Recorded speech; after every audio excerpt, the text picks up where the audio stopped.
السلام علیکم ورحمۃ اللہ وبرکاتہ۔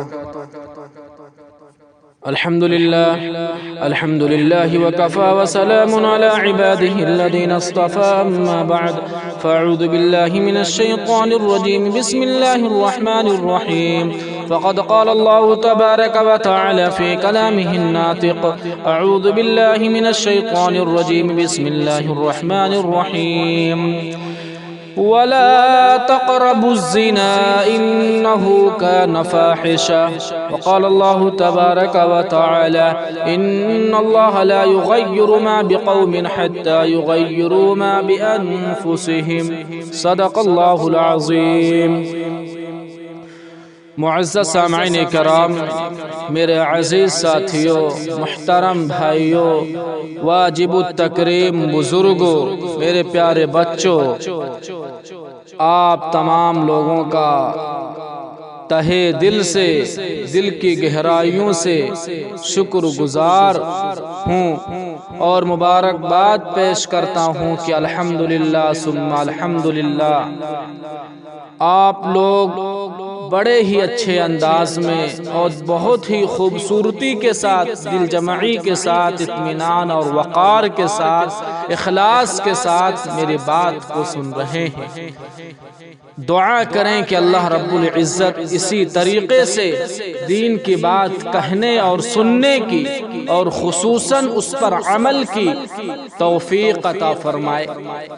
میرے بھائیوں، میں نے گزشتہ آئیڈیو کے اندر اور اپنی گزارشات کے اندر یہ بات کہی تھی اور یہ پیغام پہنچانا اور اس پیغام کو آپ لوگوں تک پہنچانے کی میں نے کوشش کی تھی کہ میرے محترم عزیز نوجوانوں، کہ قیامت کے دن اللہ رب العزت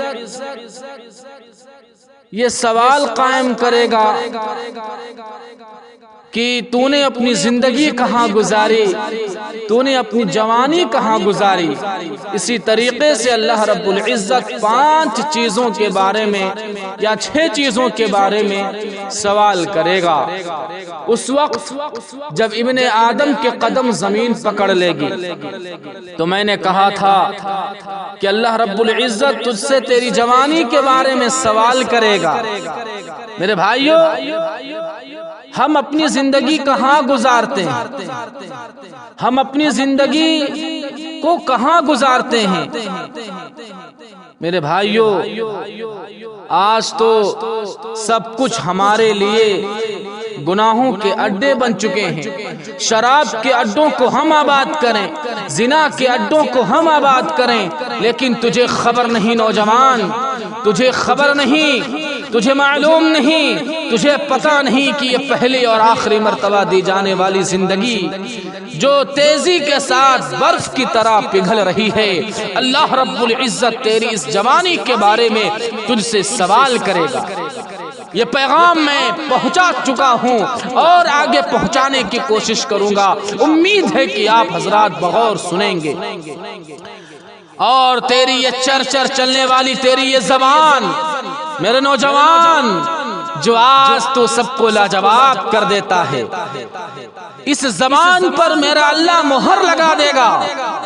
میرا کریم فرماتا ہے وَتُكَلِّمُنَا أَيْدِيهِمْ وَتَشْهَدُ أَرْجُلُهُمْ بِمَا كَانُوا يَكْسِبُونَ، تمہارے منہ پر مہر لگے گی اور تمہارے اعضاء اور جوارح اللہ کی بارگاہ میں کلام کریں گے، گفتگو کریں گے، بات چیت کریں گے۔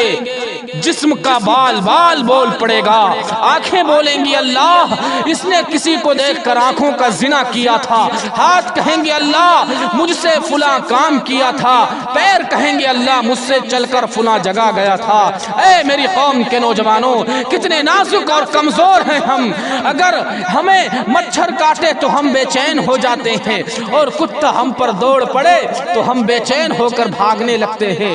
جو لوگ کتے کے دوڑانے کو برداشت نہ کر سکیں، جو لوگ مچھروں کے ڈنک کو برداشت نہ کر سکیں، جو رات کی تاریکی میں اپنے سائے سے ڈر جاتے ہیں، جبکہ جہنم کے اندر رب تبارک و تعالی کے فرشتے ان پر عذاب کے کوڑے برسائیں گے، ان پر عذاب کے چابک برسائیں گے، وہ بھی جہنم کی آگ کے بنے ہوئے چابک۔ اس وقت تو تمہارا کیا بنے گا؟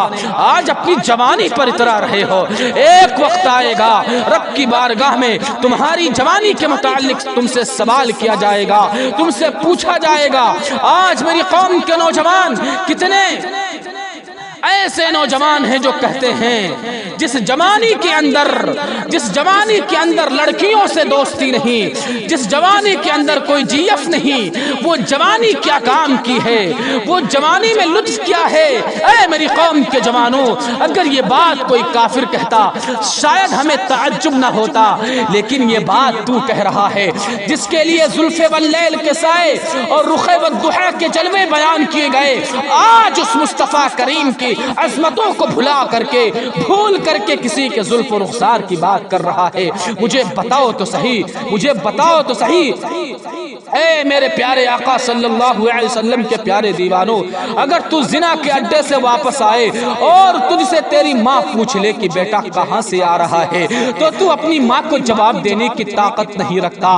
اگر تو زنا کے اڈے سے واپس لوٹے اور تیری بیوی جو تیری محکوم ہے، تیری لگائی ہے، تیری جورو ہے، وہ تجھ سے پوچھ لے تو اپنی بیوی کو جواب دینے کی ہمت نہیں رکھتا۔ گناہوں کی داستان جب تم اپنے گھر والوں کو، اپنی بیوی کو سنانے کی ہمت نہیں رکھتے، تو جب اللہ تم سے تمہاری جوانی کے متعلق اللہ تم سے سوال کرے گا، تم اللہ کو کیا جواب دو گے؟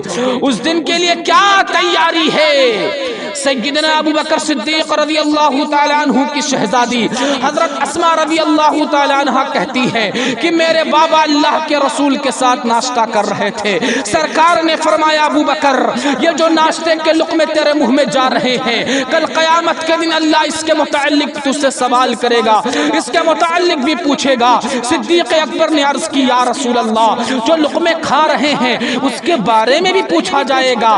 ارشاد ہوا ہاں پوچھا جائے گا، اگر ہم نے حلال لقمے کھائے تو اللہ اس کے بارے میں بھی پوچھے گا، جو حرام کام کیے اس کے بارے میں کون جواب دے گا؟